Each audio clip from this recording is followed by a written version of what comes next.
Dalam perkembangan banjir di Kelantan setelah berdepan dengan kerosakan harta benda, kini penduduk terpaksa berjaga-jaga dengan satu ancaman berlainan. Risiko berdepan haiwan berbisa seperti ular sawa dan buaya kini membelenggu penduduk Kampung Kolam, Gelang Mas, Pasir Mas. Untuk laporan lanjut, kita terus bersama dengan wartawan Hafizi Rosli langsung dari Pasir Mas. Teruskan dengan laporan Hafizi.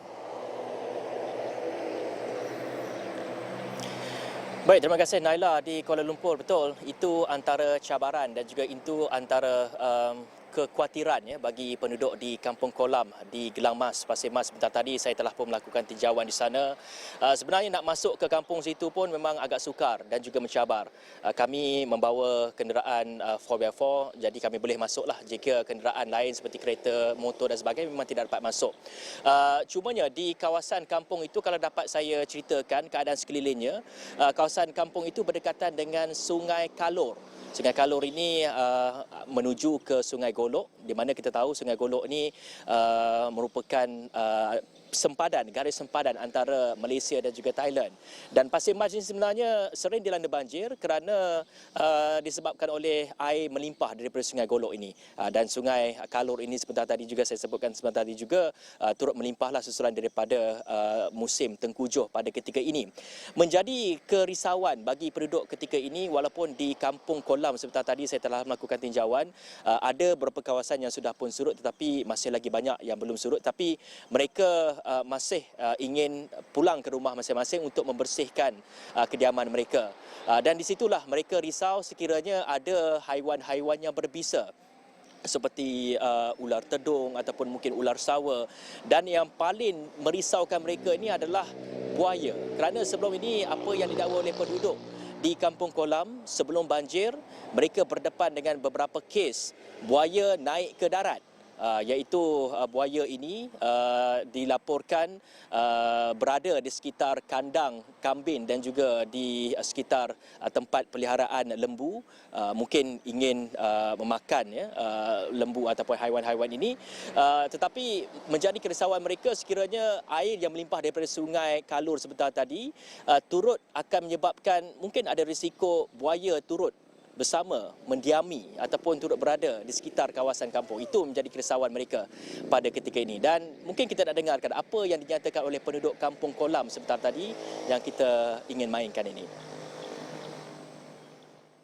Apabila berlaku banjir, jadi boleh kata banjir tiap-tiap tahun, jadi ancaman-ancaman kepada penduduk sini termasuklah ular, buaya. Buaya pun ada kerana sungai kan.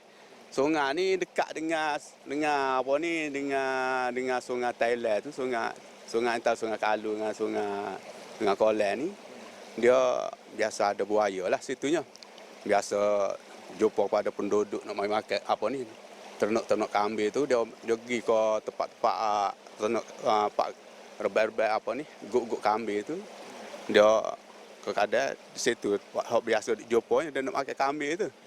Itulah bahas seperti ular sawa ke apa ni biasalah. Ancaman lain sebab rumah kita orang ni ada dekat dengan hutan, sebab macam ular sawa sering datanglah dekat-dekat menjala, dekat-dekat kandang apa tu. Kira macam banyak jugalah yang mati sebab haiwan-haiwan ni. Ada. Tahun ni saja 9 ekor dah. Sawa tersabti. 9 ekor dah. Lepas tu itik pun banyak pula ekor dah tadi.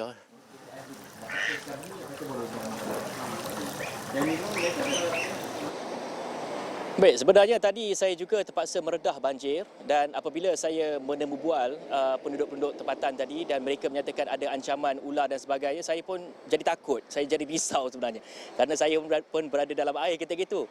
Tapi sebenarnya mereka kata ini merupakan perkara yang sudah biasa, terutamanya ular sawa dan sebagainya, kerana kedudukan kampung ini juga dekat dengan hutan dan juga dekat dengan sawah padi. Jadi risiko-risiko inilah yang terpaksa mereka hadapi hari demi hari, terutamanya kalau kita ingin melihat kepada daripada pasca banjir ini, mereka nak membersihkan kawasan rumah mereka. Jadi ini antara risiko-risiko yang perlu mereka hadapi. Dan dakwa penduduk juga sudah pastinya mereka mahukan mungkin ada penyelesaian yang segera melihat kepada isu banjir ini, kerana boleh dikatakan untuk tahun ini saja bagi penduduk, mereka telah pun berdepan dengan musibah banjir ini sebanyak 3 kali, dan kali ini merupakan antara yang terburuklah yang pernah berlaku selepas tahun 2014. Jadi mereka mahukan kerajaan supaya mendengar hasrat mereka, mendengar keluhan mereka untuk segera menyelesaikan isu banjir ini, kerana banyak kerosakan-kerosakan yang berlaku kita tahu susulan daripada banjir itu. Dan kalau saya nak memperincikan sedikit yang mengenai update terkini ataupun perkembangan terkini banjir di negeri Kelantan ini, dan ketika ini kalau saya lihat kepada info bencana JKM, Kelantan merupakan negeri yang masih lagi mencatatkan jumlah mangsa yang dipindahkan ke PPS masih lagi tertinggi, iaitu sebanyak 5,000, lebih daripada 5,559 mangsa. Dan di Pasir Mas ini merupakan daerah yang menerima impak yang paling teruk sekali, iaitu terdapat lebih daripada 4,000 mangsa. Banyak kawasan-kawasan telah pun turun airnya, dan pastinya fokus kita selepas ini adalah kita nak memberikan tumpuan kepada usaha pemulihan dan juga pasca banjir, yang kita dapat lihat juga bagaimana proses mereka membersihkan rumah dan sebagainya. Itu akan menjadi fokus saya untuk esok di negeri Kelantan ini. Baik, terima kasih Hafizi untuk laporan itu langsung dari Pasir Mas.